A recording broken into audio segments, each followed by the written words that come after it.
the founder and CEO of Care Academy, an online mobile platform for caregivers to provide excellent care. And she's of Nigerian background, and we're excited to have her talk about her journey to where she is now as a successful entrepreneur. Take it away, Helen.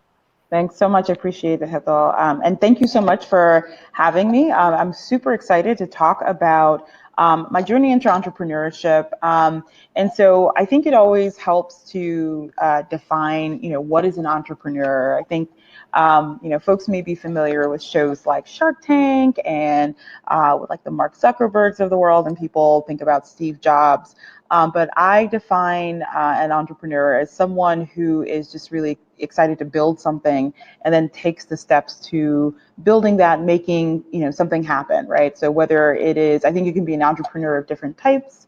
There are folks who serve in their community. I think if you have a passion for something and you seek to build it out in the world, and I think the building part is really important, that is an entrepreneur. So I'm going to talk about my form of entrepreneurship, but I just do want to stress that anyone can be an entrepreneur.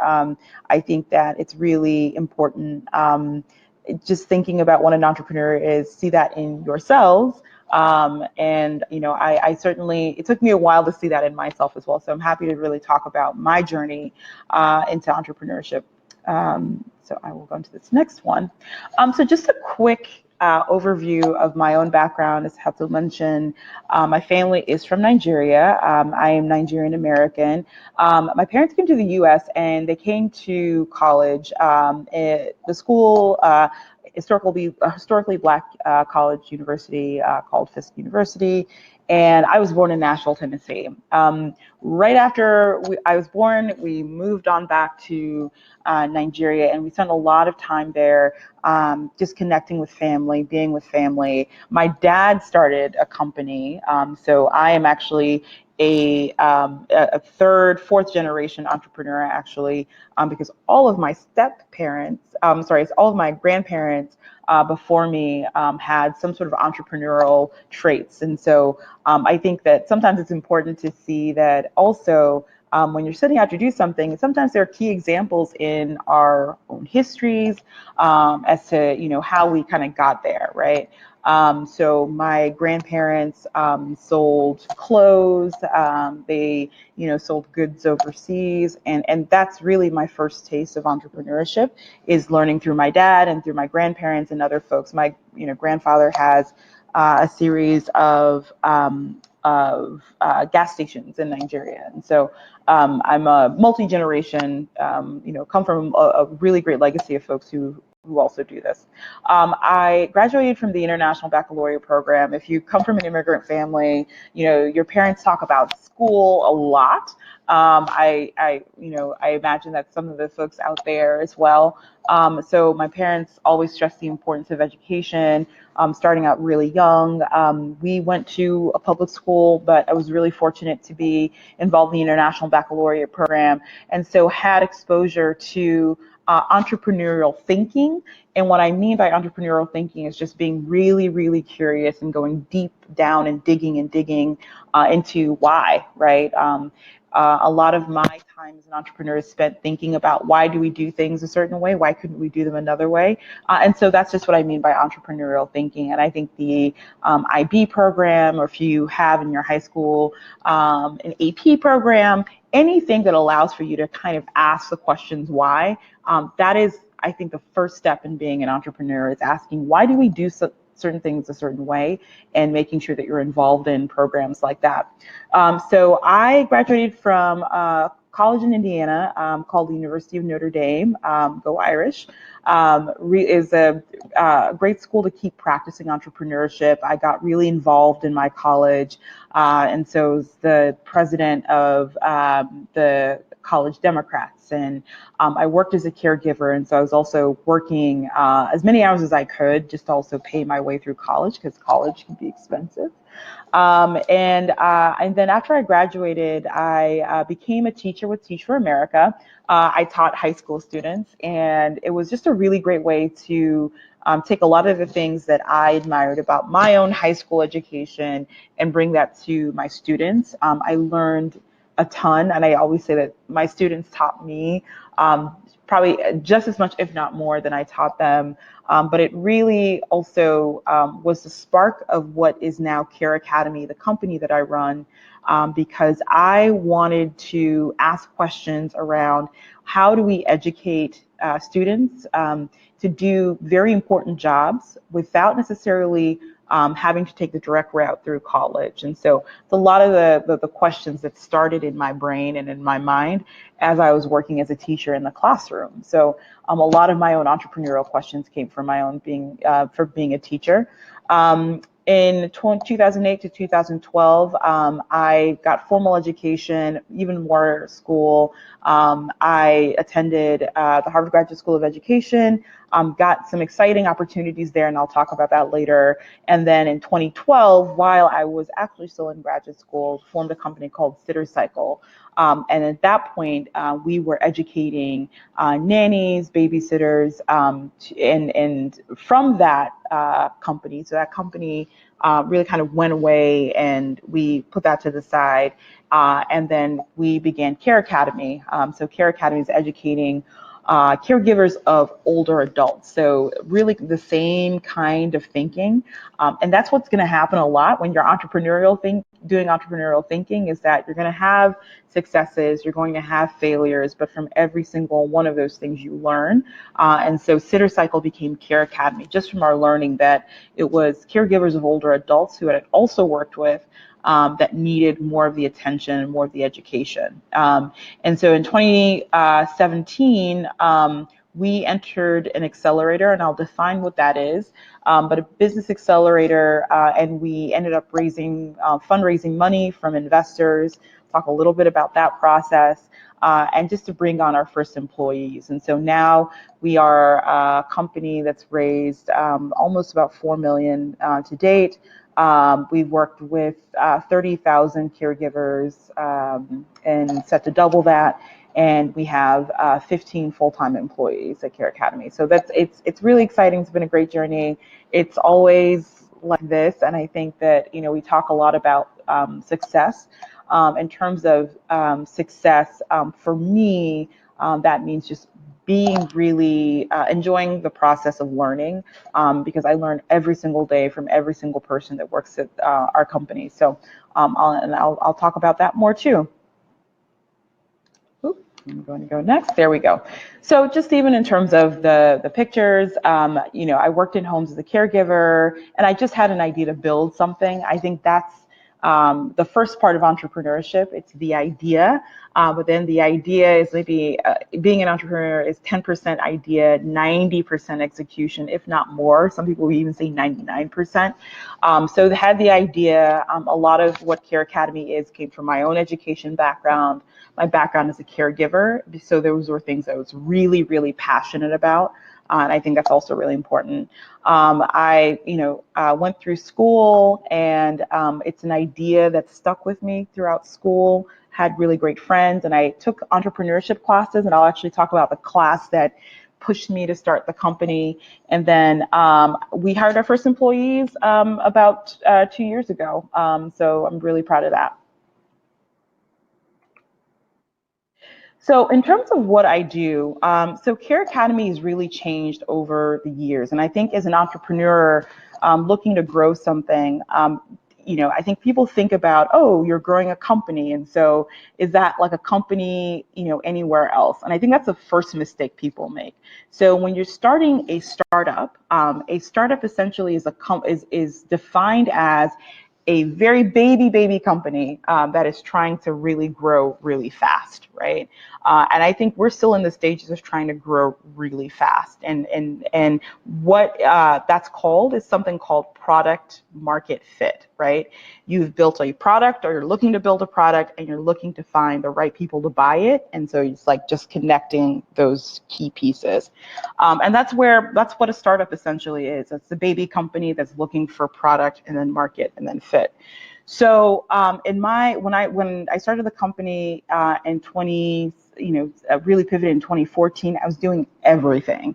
I was doing things that I knew already how to do. So I knew about education, I knew about building classes, I knew kind of how to sell things, but then I was also doing things like accounting, and I was learning to deal with lawyers and all kinds of things. So as an entrepreneur, you're meeting all kinds of different people. And again, like the biggest key takeaway is just learning as much as possible. So when you're an entrepreneur, you're going to have to think with many different hats.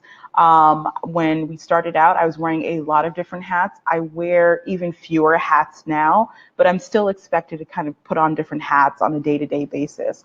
I do a bunch of different things so you have to enjoy being able to do a lot of different things and having a lot of different skills. But on the day-to-day basis, I speak and advocate on behalf of caregivers. And what that essentially is that, I go to different events, I go to customers, I go to different folks that we can work with and say, this is what Care Academy does. How do we work best with you? Or we think we would be good partners. How do we work together and kind of talk through that, right? And so my speaking and advocating is essentially selling. I do a lot of selling of Care Academy all the time. Sometimes I feel like right now I'm selling Care Academy, but you're always just going to be selling. And I think that's the biggest key point of being an entrepreneur. When you're building something, you're always selling it as well. But if you're passionate, that's naturally going to happen. So I'm very passionate about what we do. I really believe in the idea that we should find ways of connecting people to education that is really, really affordable and can help them in their careers. And that's what we do at Care Academy. We're essentially building these very short classes so that caregivers can then have healthcare jobs, right? And so very passionate about that. I sell it all the time. Fundraising. So in order to grow a company, you're selling things, so you're making money. So that's absolutely important if you're going to be an entrepreneur.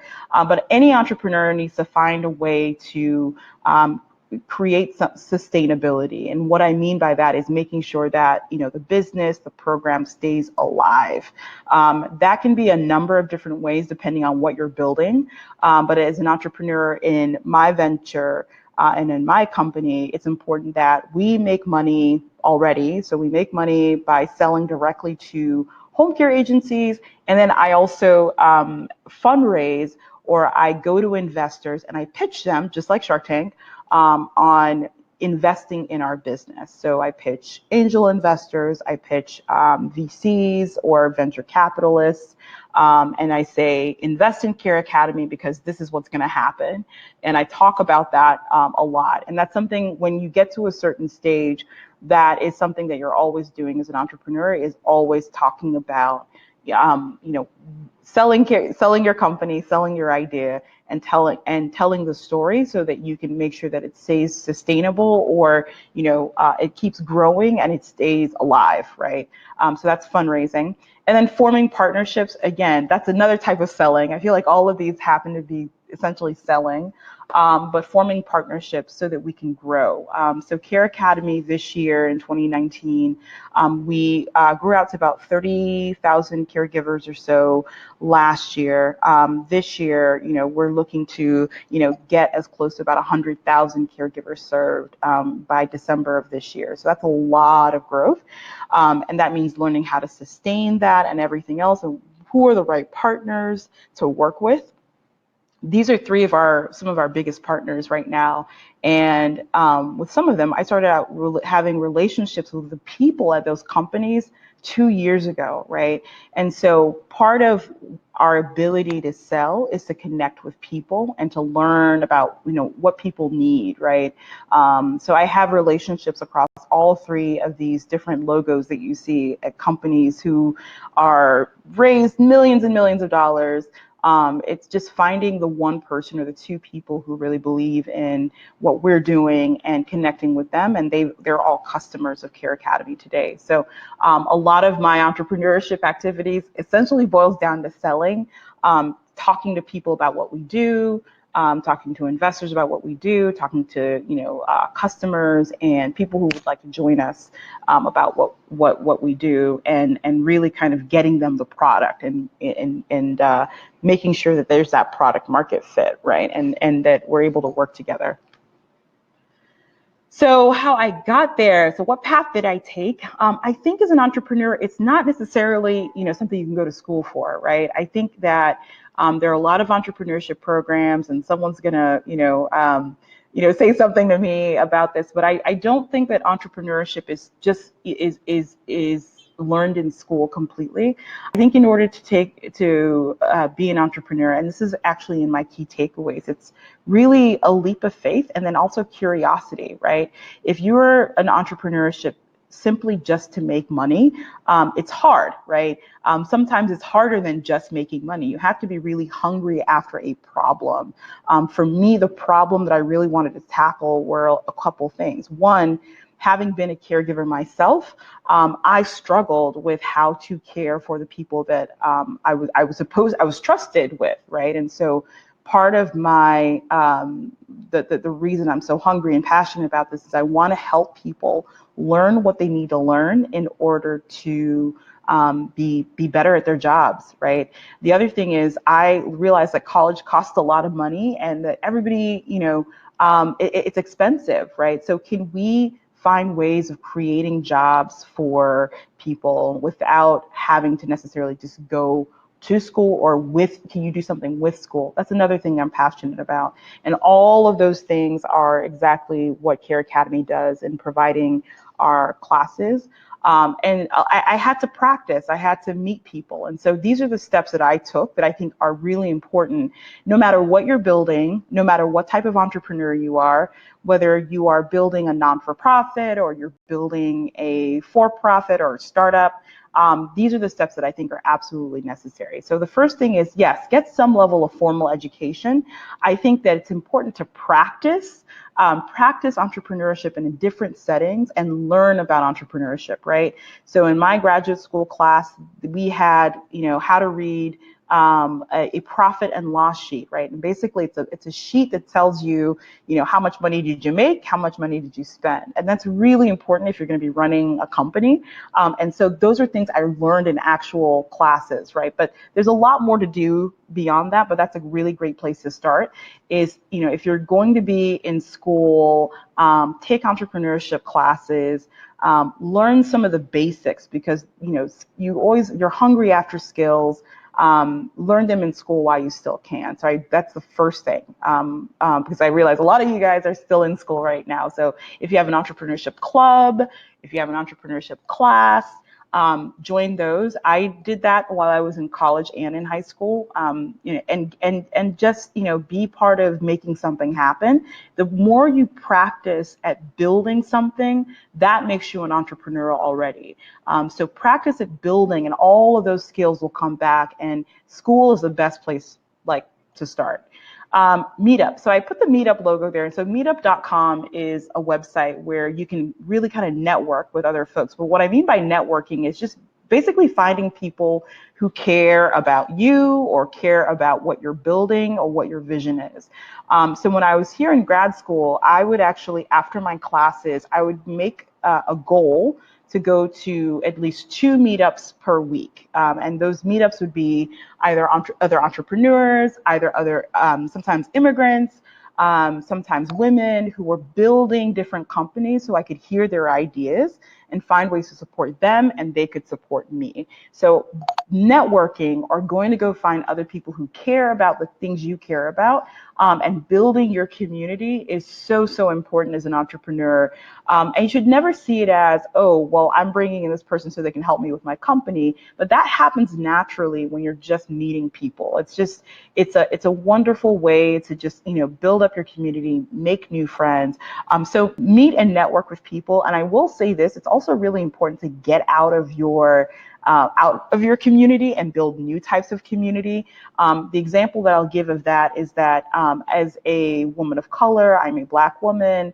My parents are immigrant, come from an immigrant background. I have a funny last name. I came to Boston never imagining that the types of people who've helped me would actually help me because I look different from them. I'm from a different background.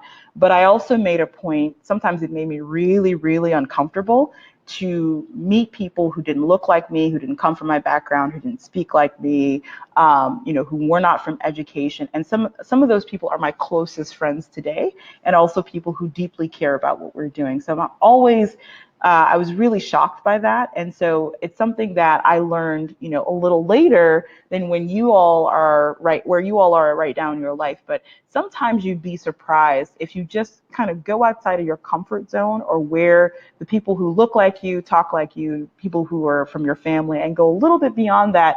Try to make new friends, try to meet people, because that pays off so much. And you'd be surprised, the kind of people who love you, love what you're doing, and want to help you.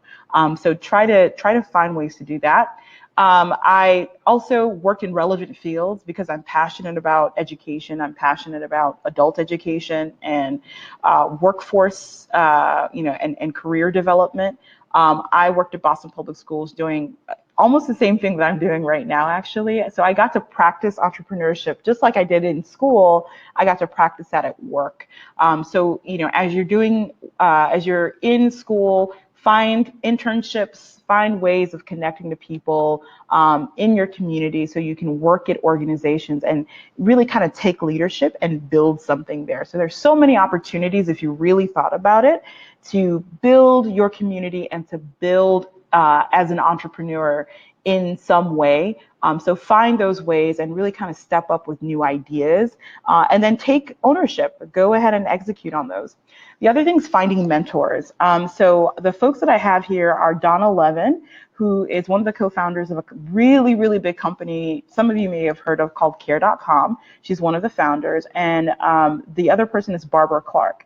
Barbara was actually one of our first investors in the company before I even had anything, before I had a website, before I had any sort of anything going on, right? And I met Barbara about a year before she actually invested in the company. I met Donna through some friends and through the accelerator program that I'm actually about to talk about next. But those two ladies, as well as many, many, many other people, Care Academy would not be here if it weren't for just their own dedication and helping me think about resources and connecting me with different people. But one of the things that you have to do is, in terms of building your community and networking, is also find mentors, right? Mentors will be sort of, the folks who will help you navigate and help you through like just challenges and some problems that you may have. And our mentors definitely did that. They're really smart ladies. So I'm tremendously blessed to have them. And so finding mentors is just meeting people. People will naturally care about what you're doing and will step up and say, I'd love to, help you. And if they don't, ask them, right? I definitely asked Donna and Barbara just to mentor me, and I kept them updated, and I still keep them updated about how we're doing and some of the things that I need help with and how can I help them. So finding mentors is really, really, really important. So if there's a person who's a little older than you, they don't even have to be older than you, they can be your same age, but you just really admire, reach out to them, have a conversation, go grab, something like to eat or drink, at Starbucks, and just talk about what you're doing or what you hope to do. And that's already someone you can identify as a mentor.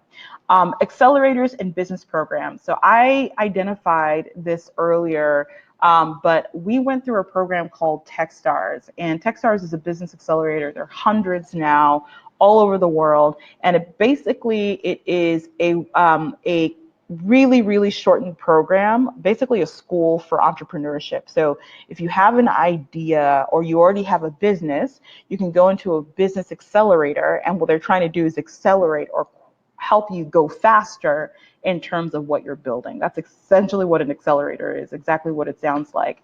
And so TechStars is a really well-known accelerator. We did the program in Boston. We went through in 2017, and it was a really, really fast way to try out ideas around the business. It was a great way to meet new mentors, so wonderful networking, and we met more investors through the program. So it's just a really great way to go fast and fast and fast, and have help in trying to push the company to go even faster, which is excellent. And then Rethink is one of our investors. So they are a venture capital group. So they've invested in Care Academy, and they, just like our mentors and our network, they help us think about ways in which we can go faster, as well as providing, obviously, the money to help us go faster as well. And so it could be maybe on a separate note, I'm happy to talk about that. If there are ever any questions, but because that's a whole process by itself. But we, through accelerators and through also the investment, have received money to grow Care Academy. So in terms of getting started in entrepreneurship, I've already mentioned some of these, and I think there are lots of takeaways. I can even go even deeper, but I won't today, about different ways in which you can kind of think of entrepreneurship. But I think all of these apply no matter what type of entrepreneur you're looking to become, right? Whether it's a nonprofit or a for-profit, you're working at a startup or you're working in a big company, all of those have entrepreneurs inside them. And so these are the things that I think that are really important. So get curious, just being curious, staying hungry to learn. So you can do things like attend hackathons and other entrepreneurship, other opportunities to do entrepreneurship, right? If you're in school right now, the best thing is be in leadership, and really, you don't have to be the leader, you don't have to be the president, but just be involved and find ways to help, and find ways to own a program or a project and really kind of push it forward. That's the best way to practice entrepreneurship. I did that a lot in high school and college and in grad school. So network with other entrepreneurs. As I mentioned, I went to meetups. It might be a club for you. It might be an activity. It might be something with your church, or your mosque. Find just really interesting folks and just start talking with them. Ask them about what they do. Talk to them about different problems in the world, right? And I think talking about problems starts getting you creatively thinking about what are the ways to solve them. If you can, and if you are, ready to intern at a startup, I think that's the best way to kind of see all of the things that I'm talking about in practice. We as a company make it a point to take on interns and give them different projects to work on, and so they have those different skills. So find and court mentors. So that means just basically going out and saying, hey, I want you to be my mentor.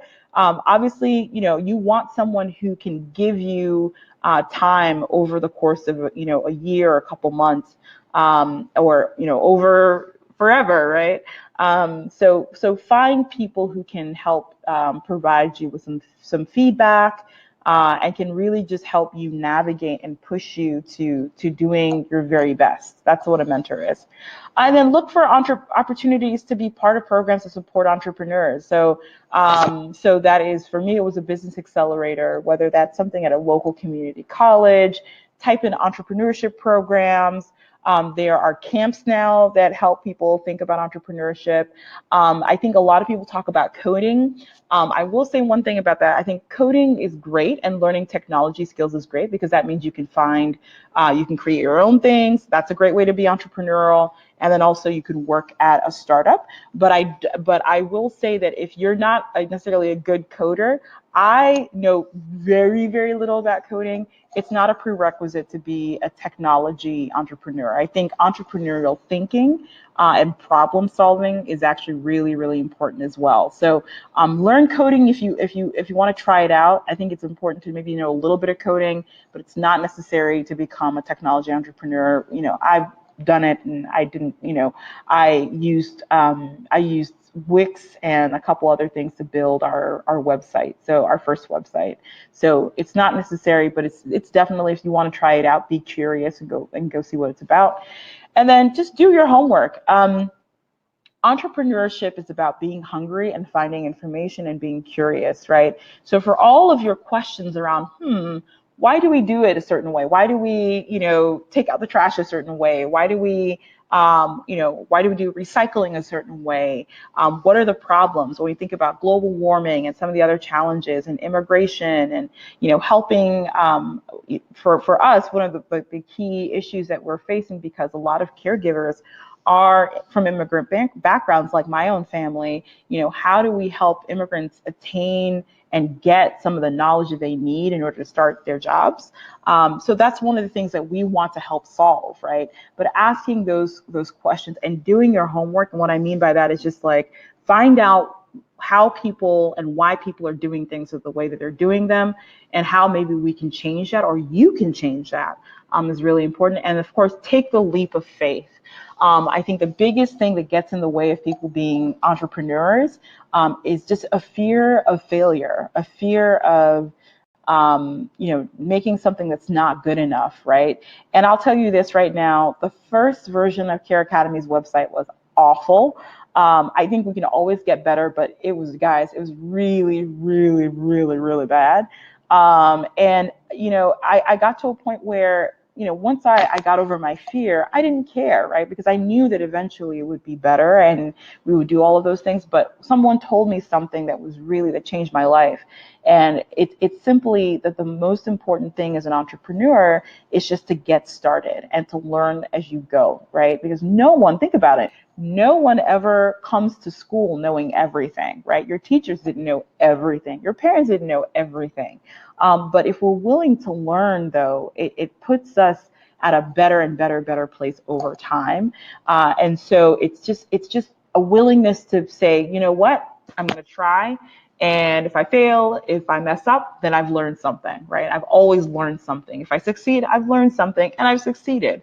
But you will never get there unless you're trying. And so I call it taking the leap of faith, that no matter what, things will be okay, and you will learn a lot of lessons that sometimes a lot of people don't have, right? And that you can't learn in school, right? It's just a matter of just going for it. So what you should be reading, there's a lot of things on entrepreneurship. There are books on entrepreneurship. If you go to Amazon right now and type in entrepreneurship, you're going to see a lot of things. Some of the things that I read on a daily basis, even now, some of those are industry specific, because I'm asking myself questions around how do people do things better in our industry. So some of those won't apply to you all, but I think some of the ones that you may want to check out are Women 2.0. It is a website that talks about women in entrepreneurship. There are amazing women entrepreneurs that have been highlighted there, just doing all kinds of things, whether they're, one of my favorite companies right now is Haute Hijab. They are actually a company that is a part of the same investment group that we're in, which is actually the next point that I'm going to talk about. But they are doing a great job. They were just featured in Vogue magazine, and create beautiful hijabs. And so I think that's an example of finding all those stories. I think it's really important for you to, as a woman, as potentially a woman of color, as coming from an immigrant background, it's so important when you're trying to keep the faith and go on the hardest days to see people who've been successful, who look like you. And so Women 2.0 is a really great place for me, because it's really important also to see that there are other people who look like me, who come from very similar backgrounds, who are doing a great job and are doing inspiring things. So I really think that's a great place to start. Backstage Capital is actually one of our investors as well. And they are started by a woman named Arlen Hamilton, who makes it a point to invest in women with backgrounds who are so different, women of color, women from immigrant backgrounds. Haute Hijab, our company, a doll company called Kinky Roots, are all been invested by Backstage Capital, because they have this view that those companies are so important, and what we're building is so important. And so I think that's a great website just to see other people who come from very similar backgrounds who are doing this as well. Pipeline Angels, it's another women-based investment group. They publish articles sometimes, but then again, that's another great source of seeing other entrepreneurs who are building really cool companies. Crunchbase, I read this because they have great articles on everything from healthcare to global warming, and they talk about companies that are solving problems. And so it's a really great way to get inspired to see companies of all backgrounds that are solving some problems or just making really cool products. This is one of the only few people that I'll point to, because I find that I read a lot of articles. I actually a famous billionaire. Every time I want to say his name, I always forget it, and I'll think of it in a minute. But a billionaire, quite a few billionaires, including Bill Gates, actually say that, if you're not reading, for hours a day, then you are doing yourself a really great disservice, right? And basically the idea there is that when you wake up in the morning, those first couple hours really matter as an entrepreneur. And so you should spend a little bit of your day learning new things, whether it's answering questions about your curiosity and the things you're passionate about, but just reading stuff just to read it, right? So one of those people that I keep coming back to, even a couple years since I've graduated from grad school and I've read every single year, is Paul Graham.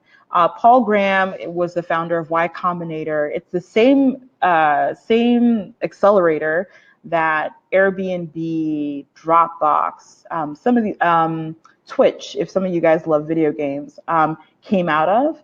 And he writes wonderful, or he's written wonderful things that a lot of founders take very seriously. I take them very seriously because I think they're very interesting things to think about as you're building. If you really want to read, and I mean, he writes really long articles, but they're really good. I think he's a great place to start. And then TechCrunch is another place just to learn about everything startup related. It's like just basically a blog of startups. And it's one of the ones that people absolutely go to over and over again if you're an entrepreneur, just to learn new things and see what's out there. So I want to leave with just also, I think I have maybe one more slide, but I want to make sure that I speak not just about how to do entrepreneurship, but then also stress the fact that if you thought of something, if you wanted to build something, if you want to be a part of building something and you go build it, you are already an entrepreneur, right? And so unlike, I think, a lot of other professions, mine is the easiest to get into, right? If you build it, if you dream of it and you go build it and you're a part of building it, you're an entrepreneur already. So a lot of you are already entrepreneurs. So there you go. And after that, it's just getting better and better and better and better at it. So you can learn from different places. And one of the things that I wanted to say is that I said this in a podcast, in a radio podcast about a year ago. But sometime in my late 20s, I promised myself not to discount my value or get in my way. And this really kind of goes back to something I learned a little later than the age that you all are at right now, is to not be afraid. I mean, you're always going to have a little bit of fear, but just giving myself a chance, right? I think that when you're coming to this country as an immigrant, as a person of color, or as a minority, sometimes, and you're going to encounter places and faces that are not open to your ideas, and don't think that the things that you are creating and you dream of should exist. But you will find those sometimes, right? And so when you find those, you network, it's great. But the one thing you should not do is let yourself be the one that stops you from doing those things, right? There are other people already who will dedicate themselves and their time to stopping you, but you shouldn't stop you. And so that's what I mean by that. So don't discount your value. Don't discount your ideas. All of your ideas have value. If Mark Zuckerberg can start Facebook from, his dorm room and get, people to believe in it, and now billions of people use it, you can do that as well, and then some, right? And so don't ever discount your value. Other people may tell you no, you don't listen to them, but you should not tell yourself no, because you are absolutely possible, and all the things that you imagine and you dream are absolutely possible.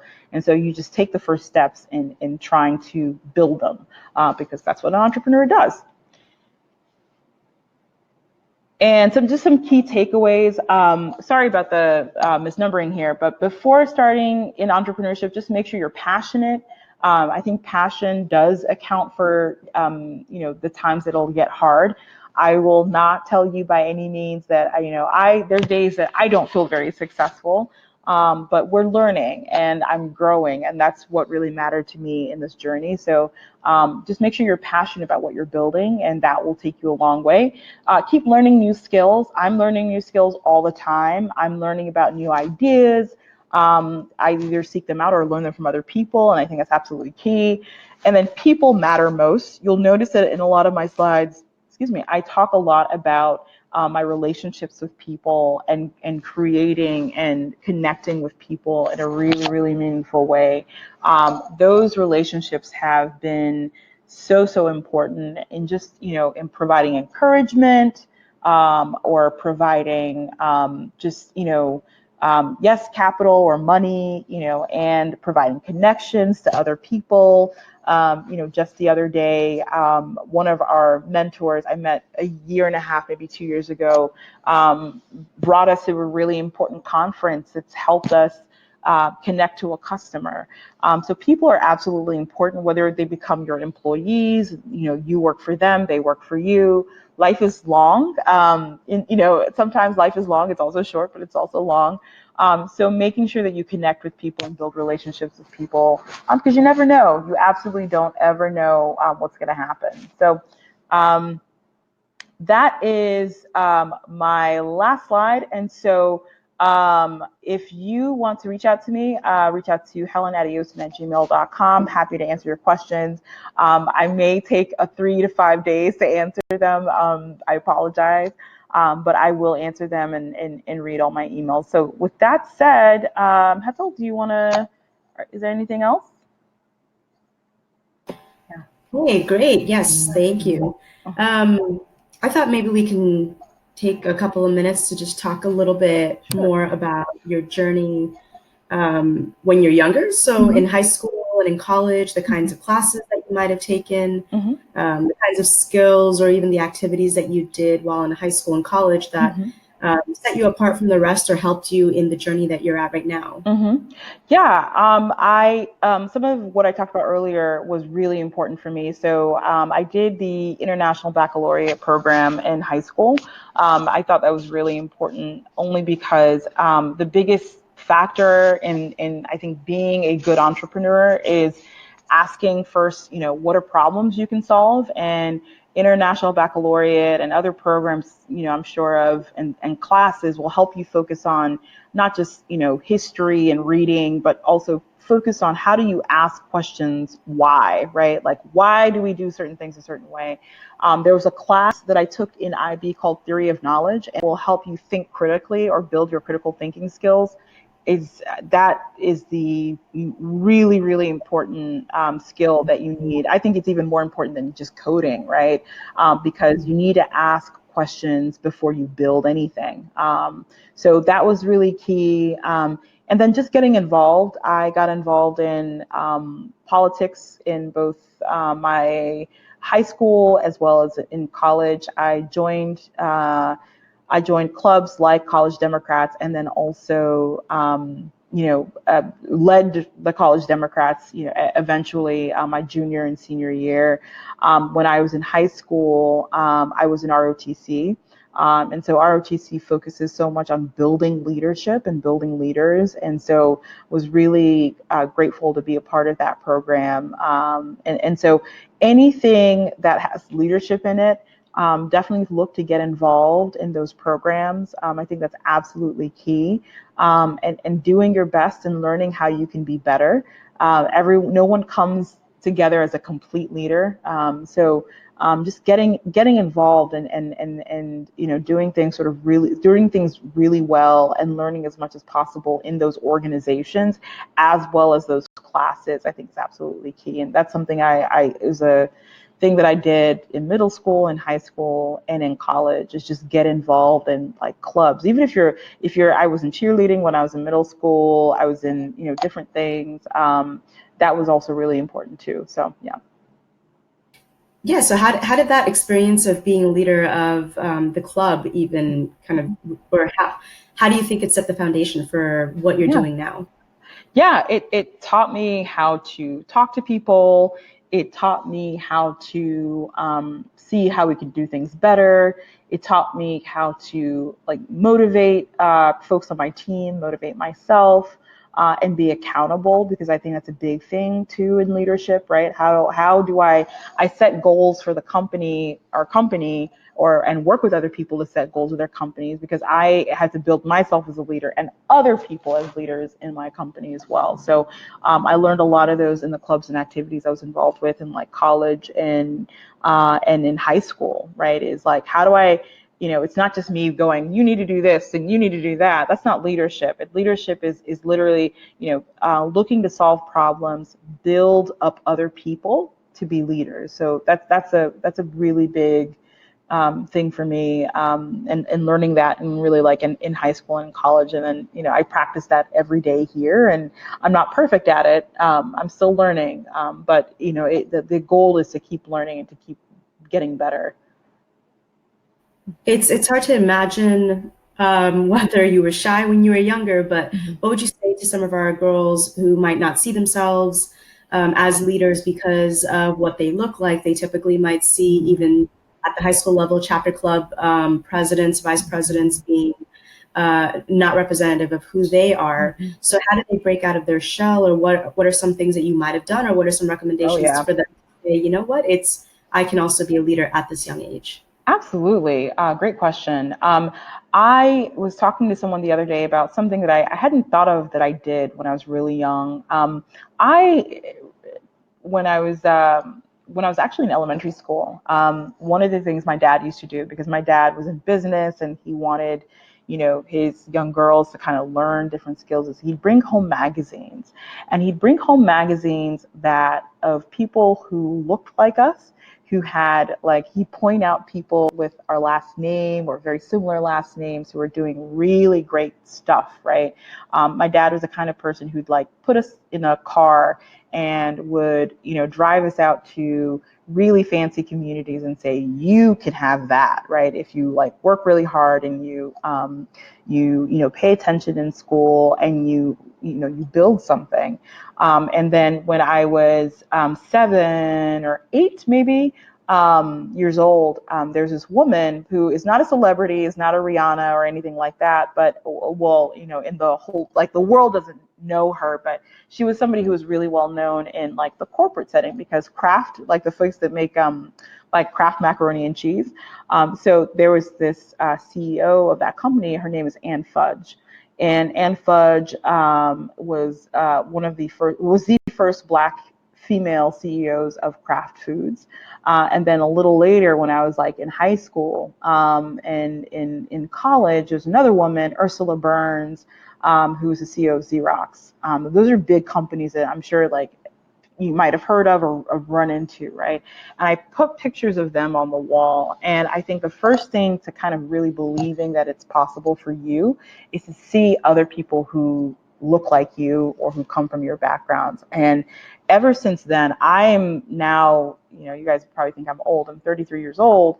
I have to keep finding stories of people who look like me, who sound like me, who come from, very similar backgrounds, who are successful. And I think the first part to remembering that you are possible is to remember that the Oprahs of the world are possible. The Ursula Burns, who came from, who lived in public housing for most of like her young life, and went to, got a scholarship to go to a prestigious boarding school, and then kind of just shot up from there.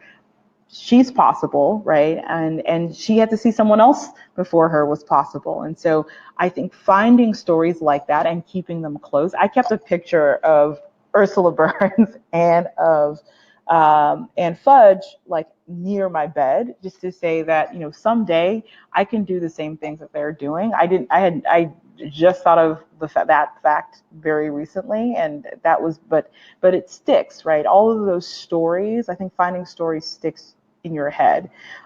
If I was a shy kid, I was a really, really quiet kid, and I attribute this a lot to my dad, but I had people in my life who said, you know, I realize you're quiet and you're very shy, but you can do this, right? And so finding people and mentors to encourage you, I think, is really important. I learned how to be, and people say today I'm loud. I probably am really loud, but I grew up as a really shy and very quiet kid, and sometimes I am that, shy and quiet kid in certain scenarios. But I had to practice, and so today I even practice. And today, in doing this for you all, I'm practicing not just being sort of shy and quiet about who I am. So I think it's if you're hungry to practice, you just take that little leap of faith and you just get involved, right? You don't have to be the president on day one. I wasn't the president in a lot of the organizations that I ended up running, but people notice when you care, right? And so it's not just sort of getting up there and being like, I'm the leader, I'm the CEO, but it's important to just show up. Show up. You practice, leadership. People pay attention to the people who care most. So people would just see that I'm at every meeting. I'm going out of my way to, manage just a little bit and a little bit even more. And when you manage things well, people go, oh, wow, like, look, the job she did with that.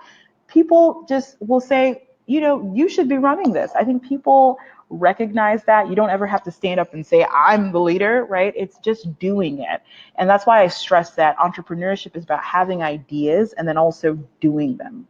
Doing is what matters most, and people recognize people who do that. No matter if you're shy or quiet or never say a word, everybody notices the person who shows up and shows up on time, right? And so I think that's absolutely key to anyone who feels like, oh, well, I'm not going to be the leader. People will always grab you, and say, that person right there, she cares a lot. She's there. It doesn't matter. We don't care what she looks like. She does great work. She needs to be the leader. And that's true leadership. That's no matter how shy or quiet you are, people will always find you if you are the person that they can trust. So I just find the stories and then also just get involved. Mm-hmm. Yeah, I think that's great. And one of the reasons I asked that is because we do have a young woman who has broken out of her shell, and she has become a leader over the past year. But when visiting Harvard, and she was part of the Harvard Alumni of Color Conference.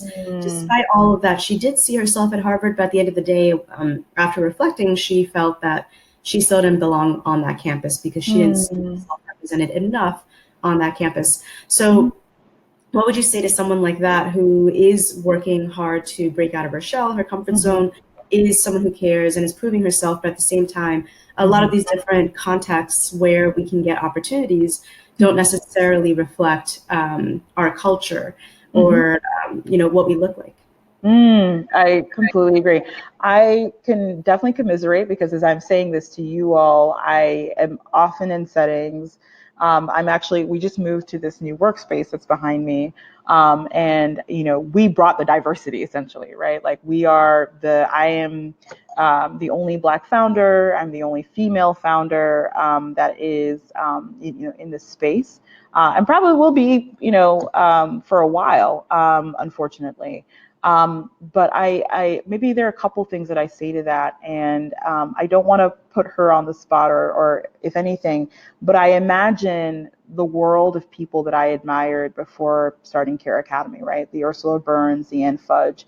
Somebody had to kind of step out on faith to do the thing in order for someone to see that person. So I say that I'm not possible in a world where there was no Oprah or there was no Ann Fudge or there was no Ursula Burns, who just simply said, I'm capable of doing this and I'm going to do this and I'm going to show you. So the next time someone like me, like you're almost investing in your future self, right? In that someday, a year from now, 2 years from now, or whenever this young woman is showing up, somebody's going to be looking to see if there's a one of us there, and they have to see her, right? And so I say it's almost a it's harsh, right? But it's almost a responsibility to be there because one, you're more than capable to be there already. You guys have made the connection. She's brilliant, I'm sure. And so her future self in a year or two when they're looking up at the pictures of the people who showed up, need to see her, right? And that's something I remind myself on the roughest days, is that I need to be at this space. Because, you know, what they did, it's funny because the first day that we were here, they pulled people to do pictures. And I was like, oh, this is really interesting, right? And so I'm going to take a picture here because the future Helen that comes in 6 months, a year, or 2 or 3 years needs to see me on the wall. And so I say that with a little bit of responsibility already of leadership, that leadership sometimes is showing up when it's uncomfortable to do so. But I think in time and with support, you can do that. I hope that there are people, you know, in the program and in her family that can definitely support her as she's the first person to kind of step out. But, you know, they need you. It's not so much about, you know, you not fitting in and them not wanting you. I kind of want to reframe that. I say, you know what? It's not about me not belonging here. These people need me. In fact, they should be paying me more to be here because there's not one like me and they need more people like me. And so I think if you come from that mindset of like, oh, I don't belong here, they don't want me here, is that they just didn't know they need you here and they should be paying you to be here. Or, you know, they absolutely need you here. They should be begging for you to be here. That definitely changes the conversation sometimes in my mind when it's like really rough. So that's all I got. I don't know if that helps. Yeah.